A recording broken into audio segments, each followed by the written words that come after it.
Texte et face à la multiplication des arrestations ces derniers jours, beaucoup s'interrogent. La France a-t-elle dans ses quartiers un terreau favorable à la radicalisation? Ce matin sur Europe 1, le ministre de la Ville, de la Jeunesse et des Sports est allé dans ce sens. Patrick Caner, invité du grand rendez-vous.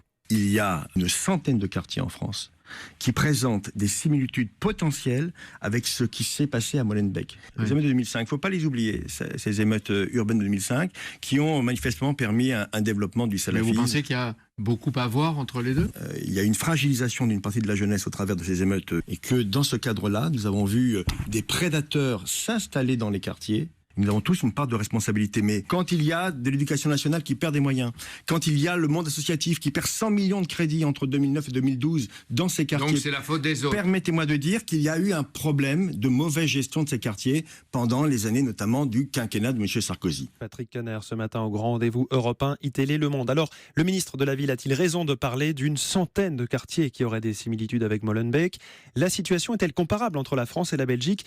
La réponse de Mohamed Ali Hadraoui, politologue et sociologue spécialiste du salafisme. C'est facile de dire qu'il y a des quartiers aujourd'hui à la dérive, ça veut dire beaucoup de choses, ça peut même tout et rien dire.